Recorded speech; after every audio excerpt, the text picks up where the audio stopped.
Well, with how this past week went, we thought we might as well just sit on the ugly couch, right? That's how we're feeling. The floral pattern. We're feeling like this couch right here. Either that or just old like and ugly. Yeah, or we could just like lay down on the floor and cry. A lot of you say that we handle this stuff really well, that we have good attitudes, and like you're really impressed with how we can deal with these tough situations.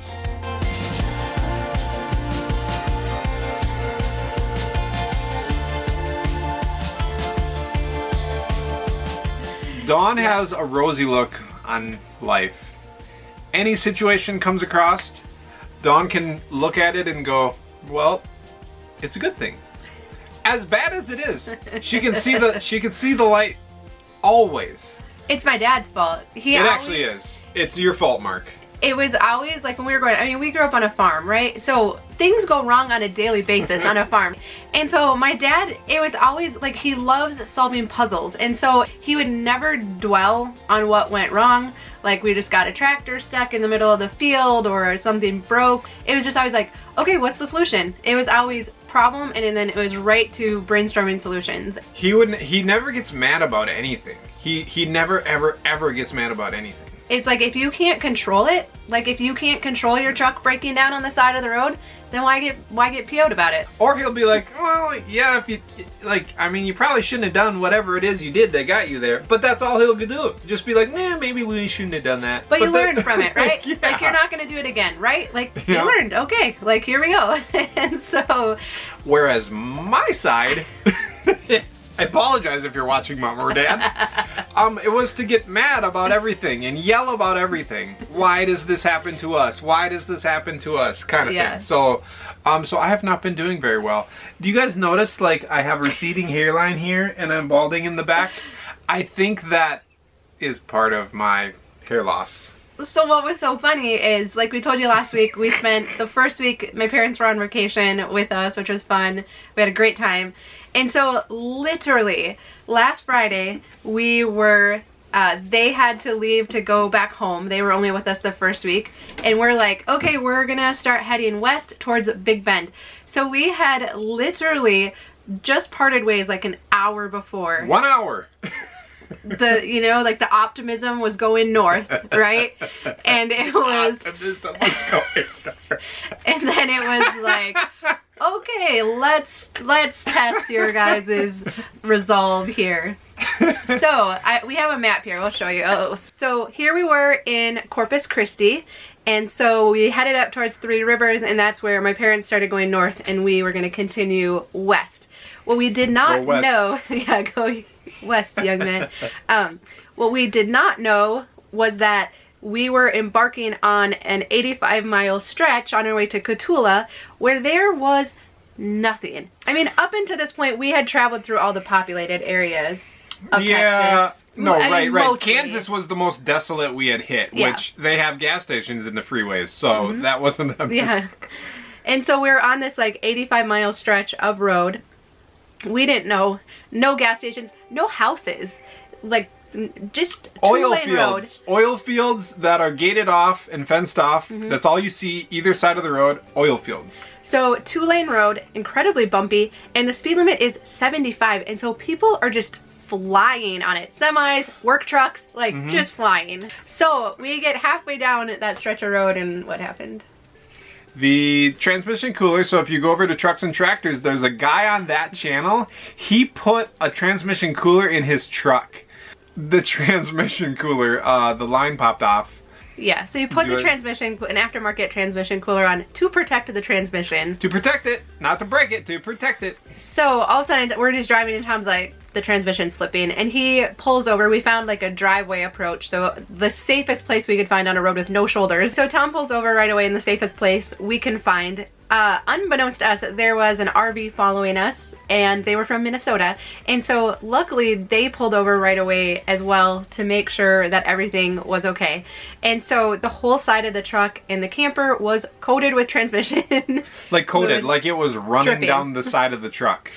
And so Tom was able to look at it. You saw pretty quickly what had happened, that line had blown off. Yeah, and pretty quickly my mood went Yeah.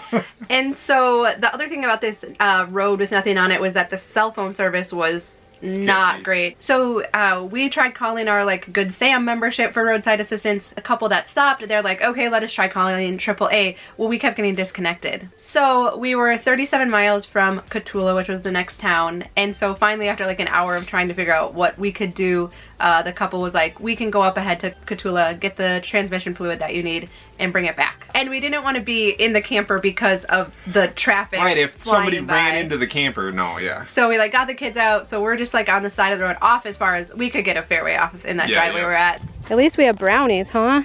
Thanks, Nana and Grandpa. And plenty of water. Yep, lots of water. So the kids are playing, Tom's pacing. Dude, what do you do? You can't call anyone, you can't look anything up. Yeah. I fixed it, I put the line back on, I got it re-clipped together.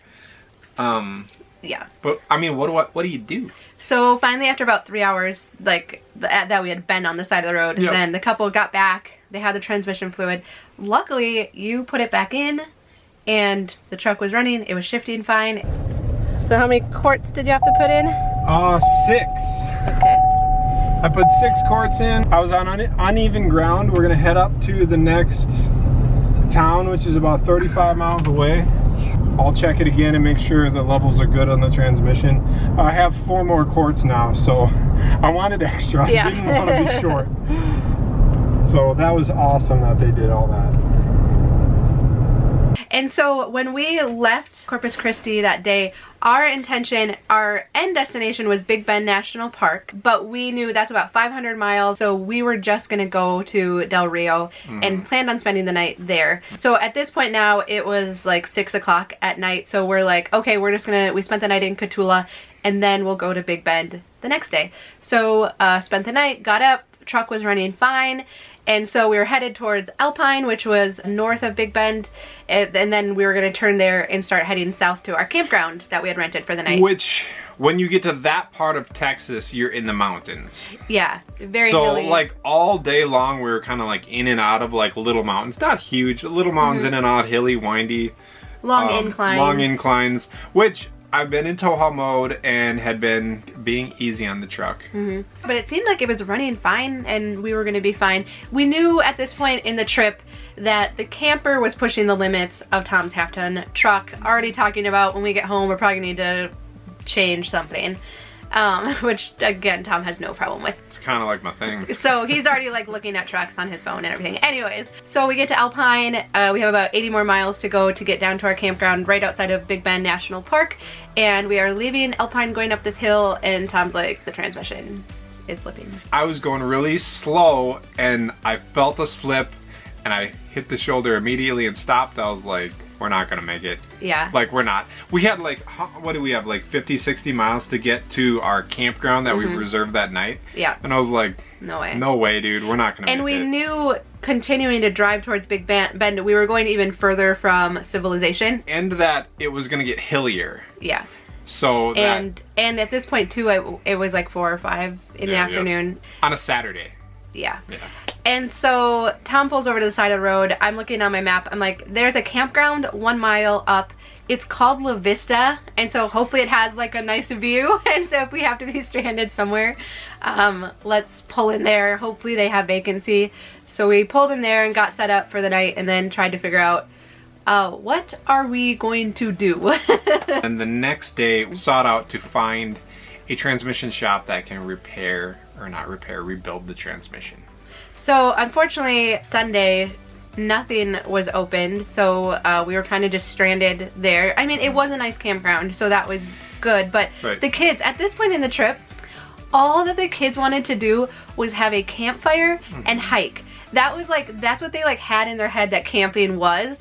And so they just wanted to have a campfire and hike. Right. So we've been telling the kids, we told the kids that morning before the truck started having issues, today's the day, we're having a campfire today. Yeah. No matter what, I said, even if we have to set a ditch on fire, we're having a fire.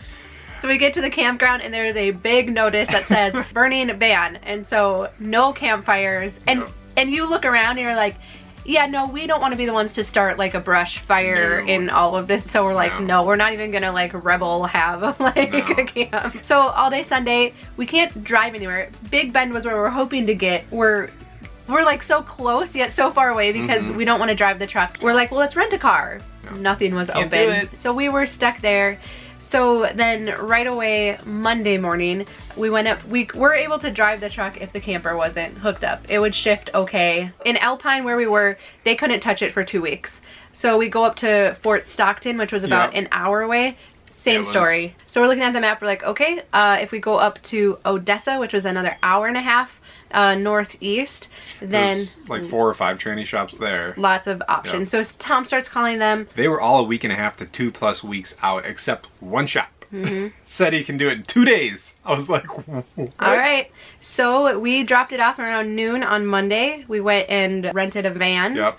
And so that was cool because so now we have a van, we have a reliable vehicle. We're like, we'll be back the next day. The truck's getting taken care of. Yep. We're gonna go to Big Bend. The kids want to hike. Like, let's do this. So we drove straight down to Big Bend National Park. It was so cool. It was cool. Awesome. Worth the drive. At this point, still worth the headaches. Oh yeah. It was really cool because there's just so many different things in there. Every mountain looked different. Yeah, when we first drove in, it had this sign. There was a place to show different fossils they had found there. And then also there was a sign that said, this used to be a volcano. And you look at it and you're like, the kids are like, that looks like a volcano. Like, that's so cool. And then we kept driving in. We stopped at a ranger station and we're like, where should we go hike? So they told us a path to go hike on. It was a 5-mile loop, this hiking path. And Tom and I are like, guys, we are not doing 5 miles. The kids are like, let's do it all. We're doing 5 miles. As we're going downhill, right? They're like, 5 miles. And so we get down and Tom's like, well, let's just do this. Let's just try going back up. And then if that seems easy, you want to keep going, we'll keep going. That's fine. And so we started back up and they're like, oh my goodness. I ended up carrying Gage for a while. Yeah.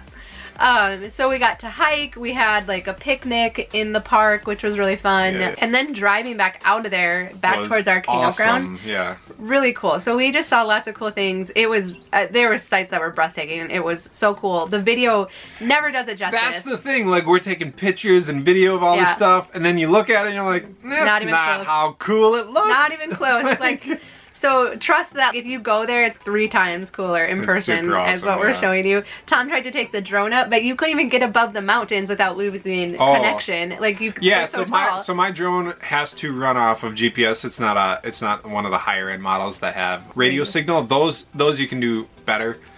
So I need a GPS signal. So I had no GPS signal until we got like most of the way up and out. But even that, I went, so you can go 400 feet up, I go 400 feet up, and it's like nothing. It's still on the ground practically. Yeah. So so that was cool. So that was a really good day. So then come Wednesday morning, our plan is we have to have our rental van back at 10 o'clock. The truck's going to be done at 1. So it's a 2.5 hour drive from our campground to Odessa. And then we had to come back down with the truck to get the camper before we could start. And then go back up to come see all you guys. So we decided, let's just let Tom take the rental van back, get the truck, and come back down so the kids didn't have to be stuck in cars for 5 hours. Because at this point, I mean, they had spent a lot of time in the cars. Plus, at the campground, we met a family from Wisconsin, and they had a little girl that the kids were having fun playing with. So I was like, yeah, we'll just hang out here. You go get the truck. So you got back up there, you returned the rental van, you had to walk 1.5 miles to the transmission shop. In the rain. And you go to test drive it, and what happened?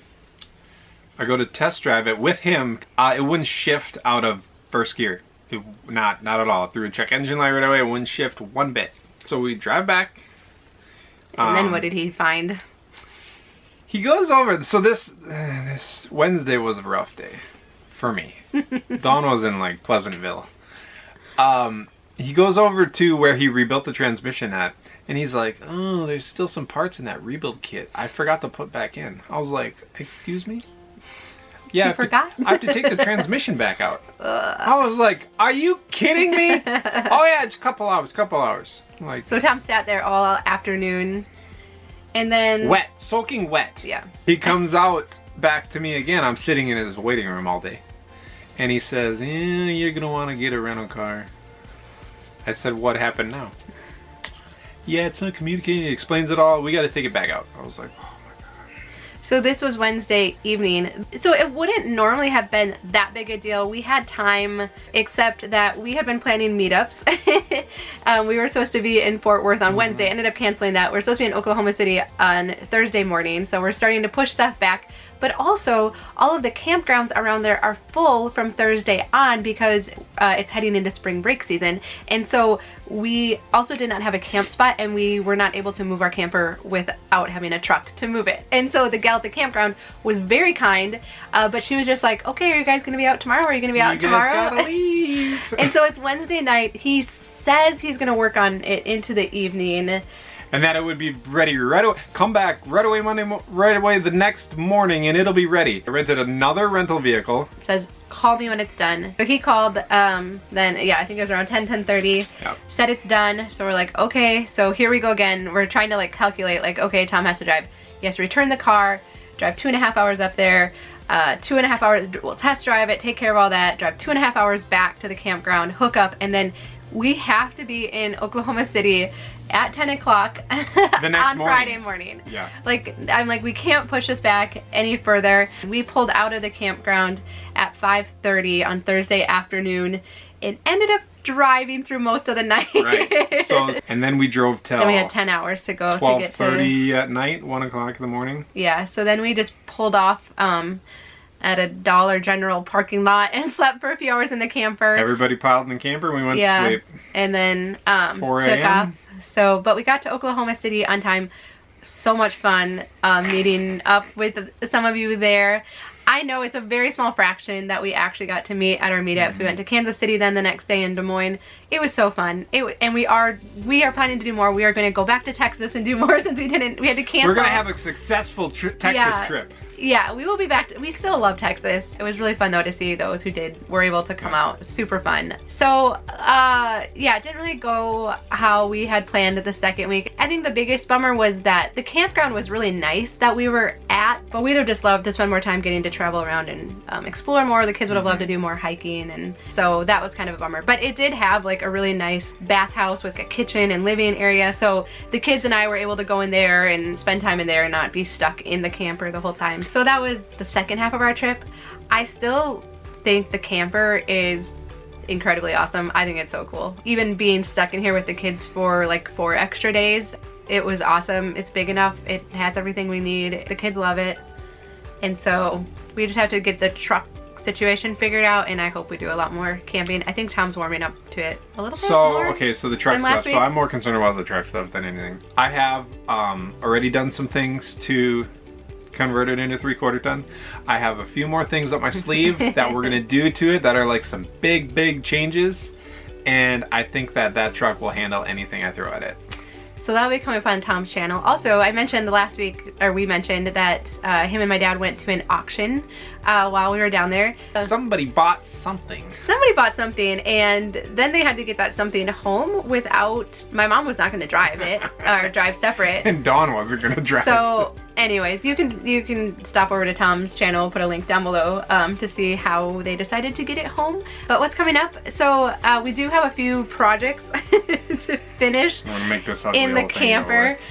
We didn't touch the bathroom before we left because we just ran out of time. So we're gonna finish up those projects and then do like a formal before and after video about the camper so you can see how far it came. so we gotta get that finished up. I'll also show you storage wise how we packed everything in here. We had plenty of storage, even with the storage that we removed. But also we have this little staircase project waiting for us as well. Some of you had asked like, hey, what happened with that? And we forgot about it. It's still there. It didn't go anywhere. So when we get back Somebody home, didn't fix it while we were gone. Yeah. So we'll have to keep working on that too. So we'll keep showing you progress on that. What we decided with the railing. I think that's gonna be kind of fun. Never any shortage of projects around here, but it's good. We like it. So we'd be bored. Remember the 3 hours on the side of the road? Yeah, no projects. I was like, where's the paint? I could be painting the bathroom of the camper while we're stuck there, right?